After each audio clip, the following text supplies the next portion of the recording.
9 महिने 9 दिवस आई तू मला तुझ्या उदरामध्ये ठेवलंस आई. आई 9 महिने 9 दिवस आई तू मला तुझ्या उदरामध्ये ठेवलंस. आणि ज्या वेळेला आई तू मला जन्म देत होतीस त्यावेळेला आई तुला किती यातना होत होत्या ग आई, तुला किती वेदना होत होत्या. ए पोरानो, पळत पळत जायचं त्या माऊलीला पहिला प्रश्न विचारायचा. आणि ज्या क्षणाला हा प्रश्न पोरा तू तुझ्या आईला विचारशील, टच करून पाणी तिच्या डोळ्यामध्ये येईल बघ, हंबरडा फोडल तुझ्या गळ्यामध्ये पडल बघ ती माऊली. कारण पोरा 9 महिने 9 दिवस ज्या वेळेला ती माऊली तुम्हा आम्हाला या उदरामध्ये ठेवत असते आणि ज्या वेळेला ती माऊली तुम्हा आम्हाला जन्म देत असते, या विश्वातल्या कितीतरी आयांनी आपला शेवटचा श्वास घेतलाय पोरा. या विश्वातल्या कितीतरी आयांनी आपला शेवटचा श्वास घेतलाय. एवढ्या अनंत यातना त्या आईला होत असतात तुम्हा आम्हाला जन्म देताना. ती टाचा घासत असते, ती हंबरडा फोडत असते, पण समोर उभ्या असलेल्या त्या डॉक्टरांना ती माऊली सांगत असते, साहेब माझा जीव गेला तरी चालेल साहेब, पण माझ्या पोटचं पोरग मात्र वाचलं पाहिजे साहेब. माझा जीव गेला तरी चालेल साहेब, माझ्या पोटचं पोरग मात्र वाचलं पाहिजे. नालायकानो, ही आई आम्हाला कळाली का? हा बाप आम्हाला कळाला का? नाही कळाला. याच आई बापाच्या तोंडावर आम्ही थुंकू लागलो. याच आईला आम्ही म्हणतो तुला काय कळतं ग?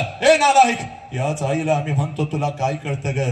पोरानो, तिला सगळं काय कळतं. ऐक रे नालायका, 103 ताप तिच्या अंगामध्ये असतो बघ. 103 ताप तिच्या अंगामध्ये असतो, तरी सुद्धा सकाळी उठून ती माऊली तुम्हाला शाळेसाठी डबा करून देते. कारण आज जर माझ्या लेकराला मी डबा नाही करून दिला, आज जर माझ्या लेकराला मी डबा नाही करून दिला तर माझं लेकरू दिवसभर दुसऱ्याच्या डब्याकडे बघत बसल. आज माझं लेकरू दिवसभर उपाशी राहील. आज माझं लेकरू बाहेर काहीतरी खाईल, आजारी पडेल. आणि म्हणून उभी राहण्याची ताकद त्या माऊलीमध्ये नसते. फणफण फणफण तापानं ती फणफणत असते, तरी सुद्धा सकाळी उठून तुम्हाला शाळानं कॉलेजसाठी ती डबा करून देते. त्याच आईच्या तोंडावर तुम्ही थुंकू लागला. छत्रपतींची शपथ घेऊन सांगतो बघ, बघ आज मारुती राया समोर पोरा तुला सांगतो, जगातलं सगळ्यात मोठं शिक्षण सांगतो. पोरा, हे बघ, ज्या क्षणाला तुझा या विश्वामध्ये जन्म झाला पोरा, त्या क्षणाला तुझ्या गालांना जर पहिला स्पर्श कोणी केला असेल आणि तुझ्या गालाचा जर पहिला मुका कोणी घेतला असेल तर त्या माऊलीचं नाव आई आहे पोरा. त्या माऊलीचं नाव आई आहे. आनंदानं तुझ्या जवळ जर कोण उड्या मारत आला असेल,